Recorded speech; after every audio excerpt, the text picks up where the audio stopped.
Welcome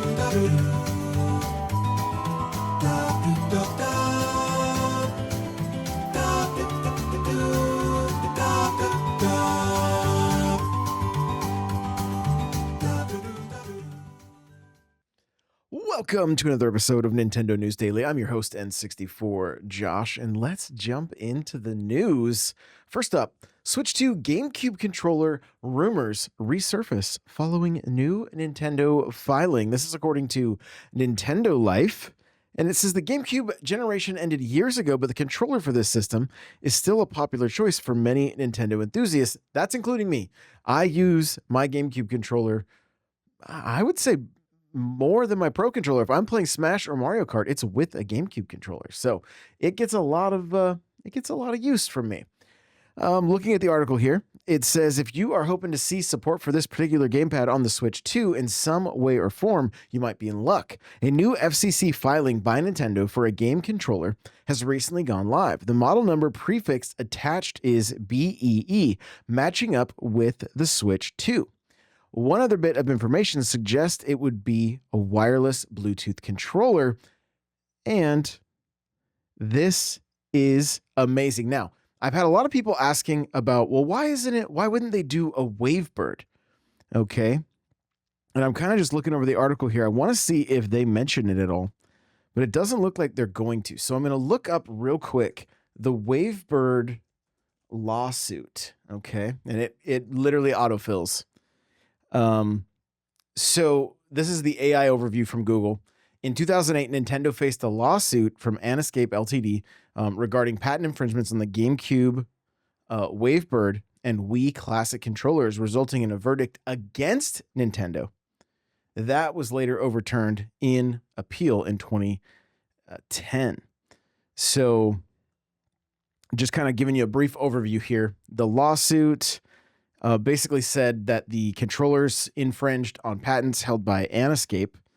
The initial verdict in 2008, a federal jury found in favor of Aniscape, ordering Nintendo to pay $21 million. Nintendo immediately announced its intentions to appeal the verdict. Nintendo appealed the case to the United States Court of Appeals for the Federal Circuit.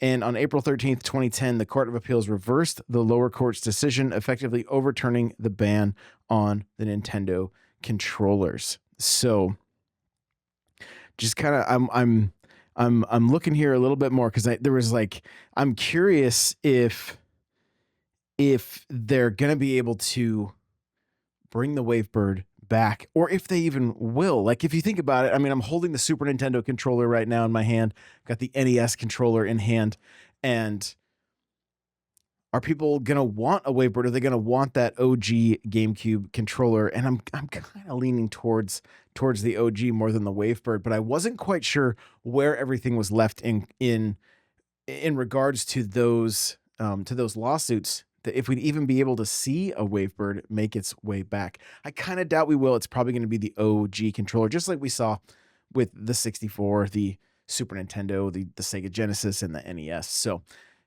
pretty good indicator with this that we're going to see GameCube games on NSO. Let's continue on with the article here. So it does say, the fact it's also a wireless Bluetooth controller has led to speculation. This controller could have possible links to Nintendo's online service, as Nintendo has already reworked other classic controllers into wireless models, including USB-C connection and cable to charge. Wired connections are typically preferred for fighting games like Super Smash Bros. Ultimate. Nintendo's current Switch online subscription service includes NES, SNES, 64, Sega Genesis, and Game Boy libraries. Legacy platforms like GameCube have been requested during the Switch generation, but the most we've seen are GameCube re-releases like Super Mario Sunshine as part of the limited time collection, Metroid Prime Remastered, and more recently, Paper Mario and the Thousand Year Door. Nintendo will share a full reveal of the Switch 2 at the beginning of April in a special direct broadcast, which we all know, we're all excited about. So basically, how this came about, it's from Fami Boards. The patent doesn't show a controller. It basically shows like a rectangle with a smaller rectangle inside it that says label. Well, then basically somebody at Family Boards took and put a GameCube controller on its face, and the label is in the same spot. And so it is being assumed that this is a GameCube controller patent. And I mean, how amazing would GameCube games be on NSO? We're talking Animal Crossing. We're talking Smash Melee, right? We're talking Double Dash.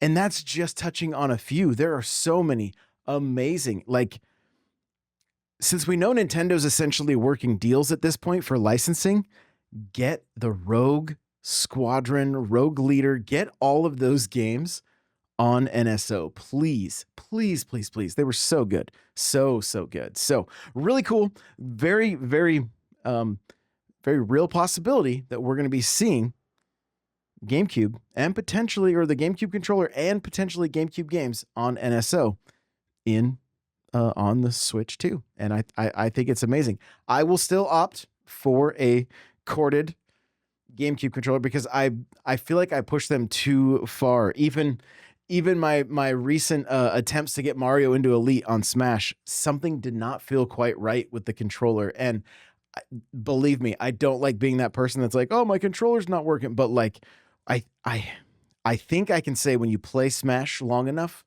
you start to pick up little nuances if your controller is not behaving how you're typically used to it. And I was having some issues the other night. It just felt like input lag, and I could not figure it out. But we're gonna keep going with the rumors here.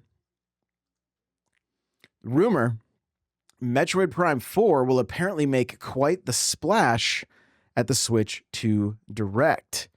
So here is the mess. It's a tweet from Blue Sky. I don't know what they call them over there, but it says, this is from Reese Kiwi Talks Riley. It says, in less than a month in the Switch 2 Direct, you'll see that Nintendo and Retro were keeping their cards close to the chest with Metroid Prime 4 for this exact moment. The true unveiling will blow everything else in the Direct out of the water. Okay. What?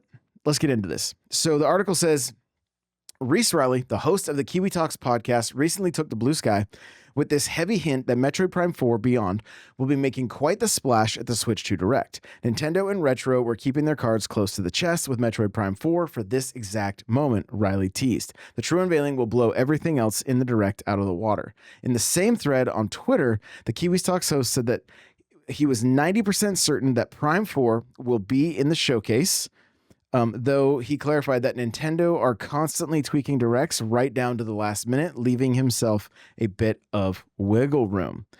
And so, wow, this is big. I've seen some other people talk about, like on Twitter, how like when it comes to the launch of Switch 2, Metroid Prime 4 Beyond may be the big single player game, and Mario Kart will be the big multiplayer game. And that's going to be kind of what kicks off. I assume there's going to be some third parties, maybe another first party of some kind that's like maybe a smaller puzzle game. Maybe Snipper Clips gets a sequel or something like that. I don't know. Just pure speculation at this point. But based on what he's saying, that Metroid Prime 4 Beyond is going to blow everything out of the water, this gets me very excited because I want to see Metroid Prime 4 be the game, right? That just like everybody talked about Breath of the Wild and had to play Breath of the Wild, it's time for Metroid to have a game that is like that. And I hope they're able to pull it off. And I hope it's gonna be one of those things that everybody is truly, truly blown away by what we see with Metroid Prime 4 Beyond. That being said, I have high hopes that during that Direct, there will be a release of Metroid Prime 2 remastered, and then hopefully teased with 3 coming just like a month or two later. Fingers crossed. Fingers crossed. I think with the games being so far apart, we really need a chance to go back and play. I did not finish 2, and I never touched 3 because I just was not interested in playing with the motion controls. And so I really want to play these games with normal controls. And so I'm really, really, really hoping that we're going to see those 2 games before Metroid Prime 4 launches. And there's lots of talk about Metroid in the rumor mill. Okay, there's talks about a 2D Metroid potentially being released, sooner than later. And I heard some really good points. I think it was Sunbro was talking about it, how Dread probably wasn't a huge development cost, right? You're talking about a 2D game. I would assume their engine's probably good for the next game. And then it's just a matter of building out the world. So the team's probably not huge. And so to do 3 million, which I believe that's where Metroid Dread was at, is a huge win. Nintendo probably looks at it as a huge win. It's a smaller dev team, smaller dev cycle, smaller cost of development, and then a game that can do, 3 to maybe even 4 million. This is amazing. Now, that being said, are your Metroid fans going to be early adopters of the Switch 2? I would kind of assume probably. So we're just going to have to wait and see in that department. But I really love that line of thinking of I guess, even though it is technically a AAA game, it doesn't necessarily mean it's going to take, Call of Duty levels of development. No, it's not even close to that. It's kind of an indie game, indie game-esque, if you will, based on just what we are used to calling indie games at this point. So love seeing Metroid in the news. Love what this speculation is, or what this rumor is about, Metroid Prime 4 Beyond being something that is going to, what was the term here? Blow everything else in the direct out of the water. I'm ready for it. I'm ready for Metroid to become Nintendo's Halo. And I'm talking about the Halo that Microsoft had for the original Xbox and the Xbox 360. It is time for Metroid to become basically the next IP that's as big as Zelda and Mario. Okay, I know it may sound a little bit crazy, but I'm ready for that.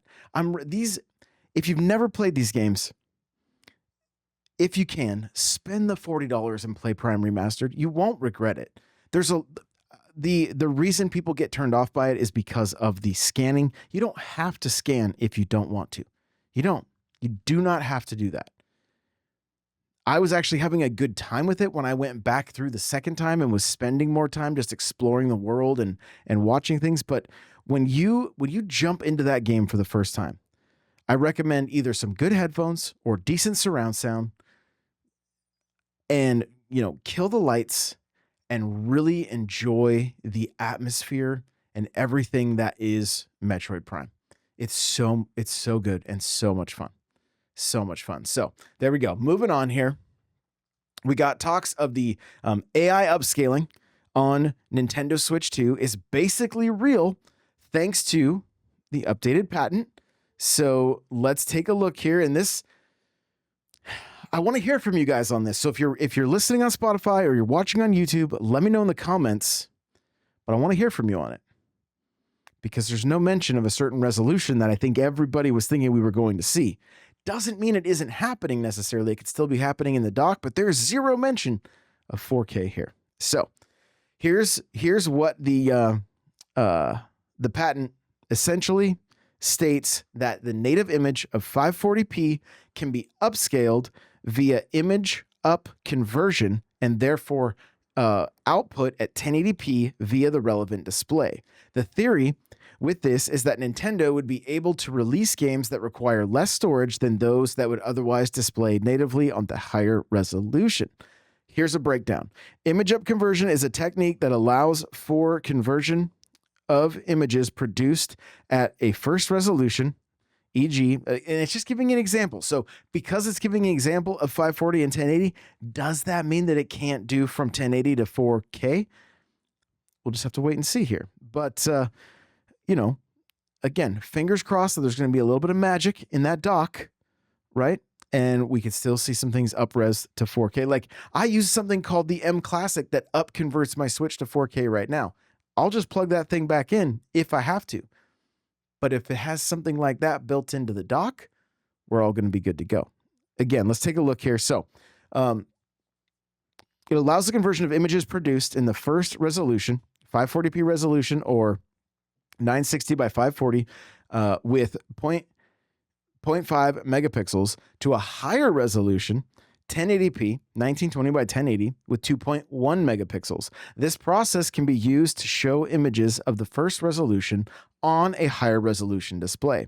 Thus, for example, 540p image can be displayed on a 1080p television, and depending on the nature of the upconversion process, may be shown with increased graphical fidelity as compared to the 540p image were displayed directly with traditional linear upscaling on a 540 television. So there's kind of a cool chart that you can see on their on Nintendo Life if you want to go check it out, where it's like the render image, then 540p image, prepare image, input data, reorganized to matrix, 16 by 16 matrix activations, run neural network, 16 by 16 matrix of activations, reorganized into blocks, 1080p output data, reorganized 1080p output data into converted image, 1080p image, output converted image. And so this is, you got AI and machine learning happening here.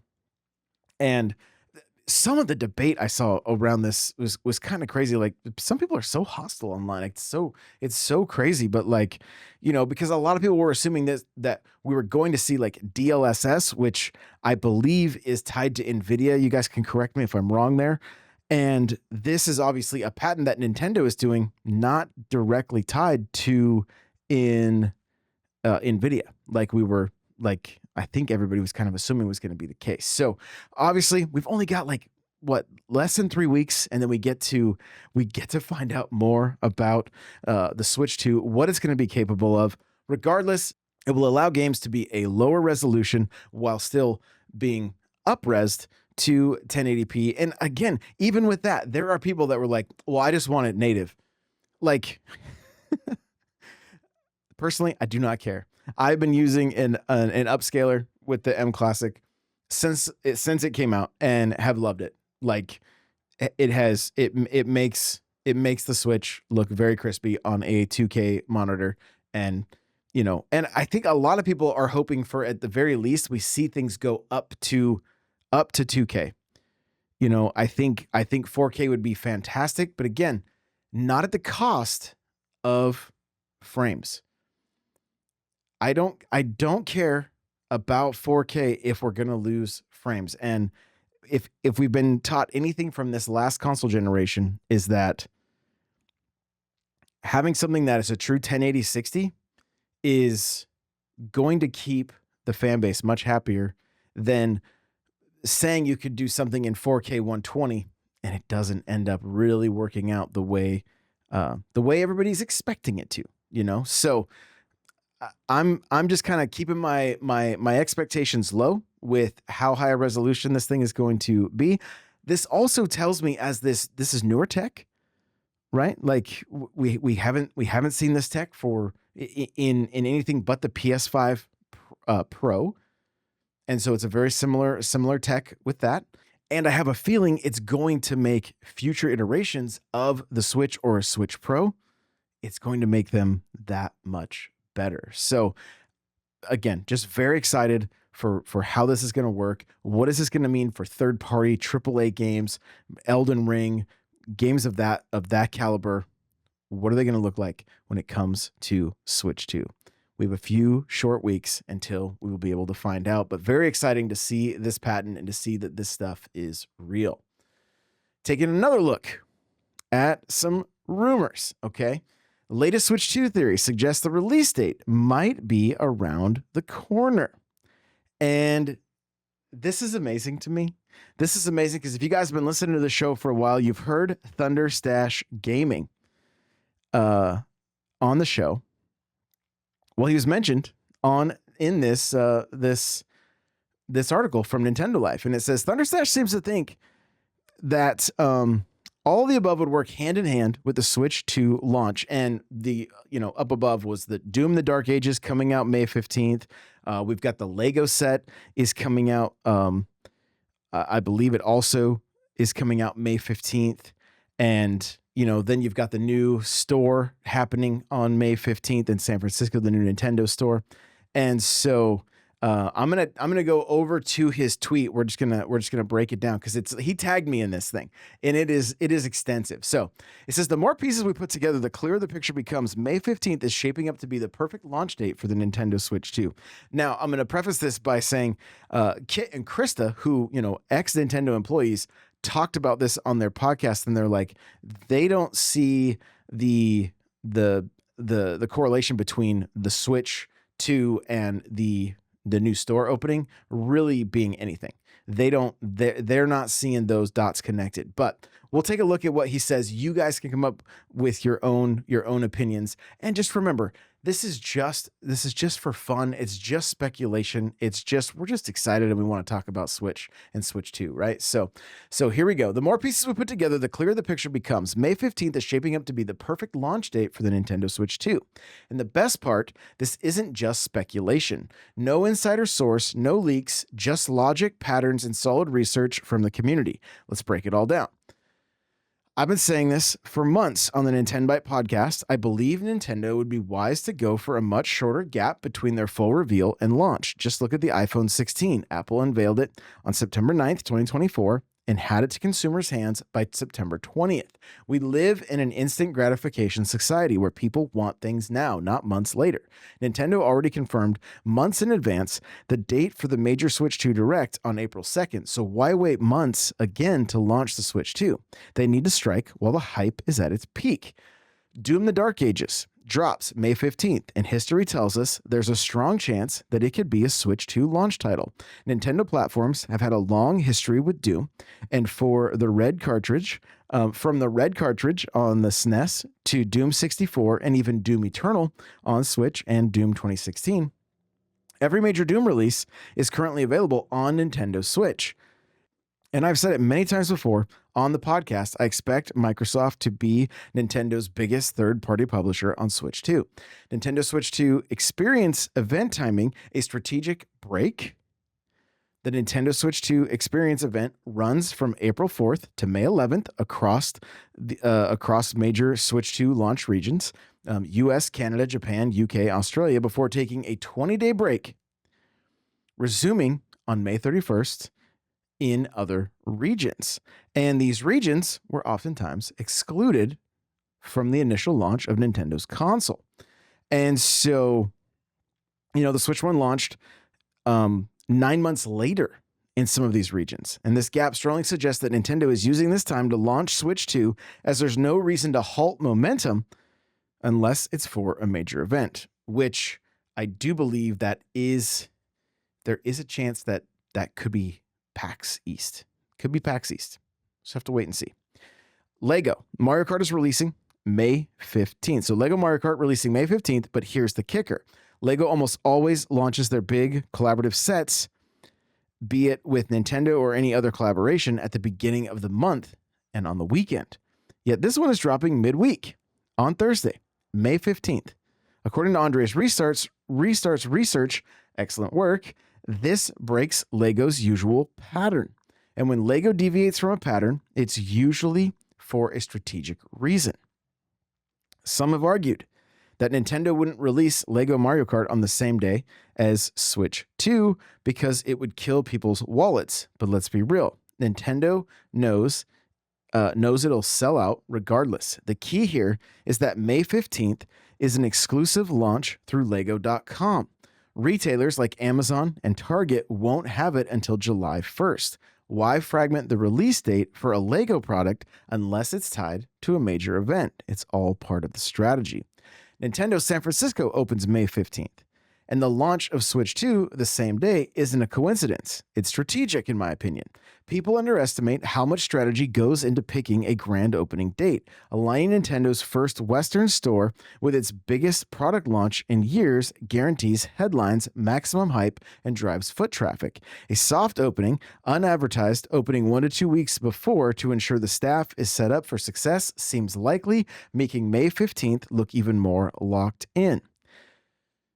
This one's interesting. Massive Switch 2 shipments spotted. A recent report from Necrofelipe, based on data surveyed by FamiBoard's users, revealed that in January 2025, Nintendo contracted assembly plant in Vietnam, and they exported around 383,000 complete Switch 2 units exclusively to North America, US, and Canada. This confirms that mass production is well underway, adding even more weight to the growing evidence for a May 15th launch. And remember, this is just from one of Nintendo's manufacturing plants. They have multiple facilities, meaning the actual number of completed units could be significantly higher. You don't ship out nearly 400,000 units just to let them sit in a warehouse. That costs Nintendo money and increases the risk of leaks. When it comes to logistics and supply chain management, Nintendo is an absolute boss. These units are moving fast for a reason. Donkey Kong Country opens at Super Nintendo World on Thursday, May 22nd. But if the Switch 2 was launching then, the last place Nintendo would want fans is to be waiting in line for a console instead of enjoying the park. A May 15th launch lets Nintendo own the headlines for 2 straight weeks. Strategic timing. For maximum impact. On May 15th, a May 15th launch is far more effective than releasing during Memorial Day weekend when many are traveling. Nintendo wants the Switch 2 in players' hands as school lets out for summer, ensuring it's taken on flights, road trips, and vacation. This fuels organic word-of-mouth marketing as Nintendo's biggest fans, day one adopters, show off their new console in public, essentially selling the Switch 2 for Nintendo free of charge. And you have noticed that May's game release calendar is suspiciously light. Big games tend to avoid launching near a major console release. Right now, May is looking like a ghost town. Maybe that's because the Switch 2's launch lineup is missing. Everything is lining up for May 15th. And then he tagged me in this massive tweet, and just so many great points here. You know, it'd be very exciting if in 5 weeks from now, 5 weeks, we're playing. Is that right? No, hang on. I did my math wrong. We got 3 weeks, and then it would be another. So like 2 months from right now. Yeah. So like 8 weeks. That would be amazing. It'd be so cool if we were actually playing Switch 2 in 8 weeks or so. I'm ready for it. I'm more than ready for it. I totally see everything he's saying here. You know, if you go and you watch the video that Kit did from Kit and Krista, he kind of talks about how, like, you know, Nintendo will probably be all hands on deck for just the store, and that's it.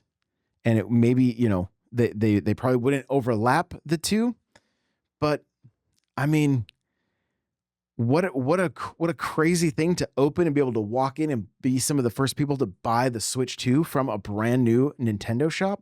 Like, that would be very, very cool. So again, we're just going to have to, we'll have to wait and see, but it is pretty awesome to see that he was quoted, and his tweet was embedded on the article from Nintendo Life. So really, really love seeing that for him. Like, very, very cool. Well, now we're going to kind of just blast through a handful of news articles and wrap this thing up. Atari is bringing back Missile Command, but with a brand new twist. Okay. It looks it looks like it might be, it looks like VR, honestly, but I'm not quite sure yet. So taking a look at the article here, it says Atari cannot stop reviving its classic arcade titles at the moment, and we keep lapping them up. This time around, the legendary developer and publisher has teamed up with Canadian studios Mighty Yell and 3 a.m. games to bring back the 1980 shoot 'em up Missile Command. Missile Command Delta is a brand new turn-based tactical take on the series, which blends strategic gameplay with mystery and puzzle solving. It's a far cry from what we're used to from Missile Command, but the developers are aiming to retain the tension and the suspense of the arcade original. One wrong move could spell the end as you plan and scramble your way through a missile crisis. You'll have to read through every document and pay attention to every screen if you want to survive. Missile alerts will disrupt your work in the bunker as you attempt to unravel the mystery of this Cold War set game.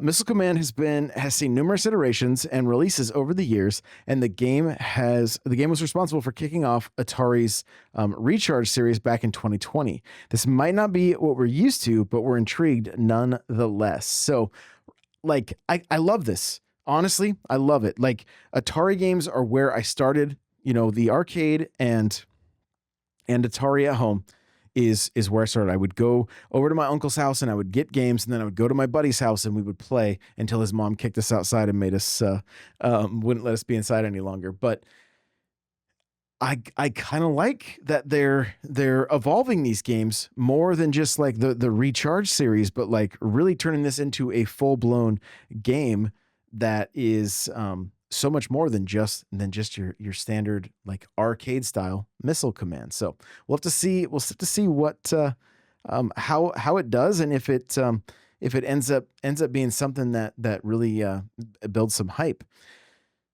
Taking a look at the next article here, it says chances are you've never heard of Night Dive Studios' latest Switch release. Okay, Night Dive Studios, famed for its remarkable comprehensive remasters and ports of classic and curios alike, has announced that it is bringing I Have No Mouth and I Must Scream to the Nintendo Switch on the 27th of March. Originally released in 1995 by Cyber Dreams and the Dreamer Guild, rights to the new game were subsequently purchased by Night Dive in 2013, with a release on PC and mobile following soon after. It was a commercial failure at the time of its original launch, but gained significant acclaim for its dystopian setting and thoughtful writing. The late Harlan Ellison, writer of the original short story of the same name, served as a co-writer and designer for the adaptation. So, what's it all about? Admittedly, the trailer doesn't give a lot away, but if you're desperate to find out more, there are plenty of gameplay walkthroughs available on YouTube. Essentially, the plot involves an AI named Am, who has destroyed all of humanity with the exception of 5 people. These individuals are then subjected to seemingly endless torture via personalized psychodrama designed by Am to explore their greatest fears and feelings of guilt.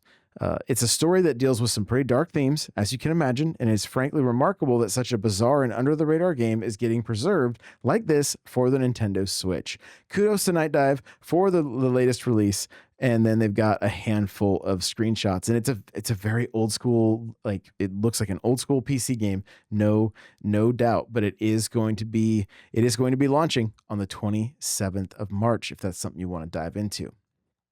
This is crazy, guys. Pokemon Center Singapore sticks its middle finger up to CCG scalpers. Store will remove plastic wrapping at point of sale. So for as long as Pokemon TCG, and we're looking at the article here, has been a thing, scalping has been an ongoing issue. If you're somehow unaware at this point as to what the practice entails, it essentially sees a certain consumer purchasing products at retail price before selling them at huge markups. It's not limited to Pokemon TCG by any means, but it's a problem that has been getting exponentially worse over the last few years. In a recent statement from Pokemon Center Singapore, the store has confirmed that it will be removing the plastic wrapping from Pokemon TCG products at the point of sale on the 13th of March onward. The move has been standardized practice in Japan for a while at this point, but this marks the first instance that this change will be utilized in another region. So how will it deter scalpers? Well, by removing the outer wrapping from the products, secondary buyers have no way of definitely knowing whether or not the packs have been tampered with. It effectively devalues the product without actually messing around with its contents. Now, there's a chance that genuine buyers who like obtaining sealed products for their collection may be inconvenienced by this change, but the majority of potential customers will likely foster a fairer environment in which to purchase TCG products. Only time will tell if stores in other regions will adopt the same approach, but we honestly wouldn't be surprised if similar statements start cropping up in the coming months. And there's a render here that says important notice regarding the sale of Pokemon TCG products at Pokemon Center Singapore from March 13th, 2025 onwards. Pokemon Center Singapore will be removing the outer plastic wrap of all Pokemon TCG products before fulfillment. This is there was a video going viral this weekend of like adults fist fighting over Pokemon cards. Like I think it was up in Canada, and it's like I think there were dudes even throwing kicks and stuff like they were playing Tekken or something. Like I don't know. I know I see Johnny tweet every now and again. He's like, I can't find cards anywhere. Like I feel like they're almost getting to the point that they just need to flood the market. Like it's just cardboard. Like just start flooding the market and make it about the game. Make it about being able to collect without making everything so scarce that it pushes the value up so high. I don't know. If you're in that community, let me know what you think of that, because you might be screaming at your phone right now or screaming at your screen because I said that. Lastly, the UK charts, WWE and Monster Hunter hold strong in a quiet week for Nintendo, but Nintendo's not out of it, because you guys know who's still sitting at that number 5 spot or number 6, excuse me. Mario Kart 8 Deluxe. So number 1, WWE 2K25. Number 2, Monster Hunter Wilds. Number 3, EA Sports FC 25. Number 4 is Split Fiction. Number 5 is Astrobot, which I love seeing that. Number 6, Mario Kart 8 Deluxe. Number 7, Minecraft. Number 8, Super Mario Party Jamboree. Let's go. Definitely one you should pick up if you haven't. Number 9, Call of Duty Black Ops 6. Number 10, Nintendo Switch Sports. Number 11, Super Mario Brothers Wonder. Let's go. Number 12, Animal Crossing New Horizon. 13, Grand Theft Auto 5. 14, Sonic Cross Shadow Generations. And 15 is Hogwarts Legacy. So this thing goes all the way down to 40. We're not gonna get them all right now, but Mario Kart still holding strong. Love seeing that Mario Party is still doing very well. If you are a Switch owner and you don't own Mario Party Jamboree, I would say do whatever you can to remedy that, because it is a fantastic Mario Party. If you've got nostalgia for Mario Party, but you also want to see their fresh takes on it, Jamboree is the way to go. Well, that is going to do it for this episode of Nintendo News Daily. Thanks so much for watching and or listening, and we'll see you in the next one. Bye now.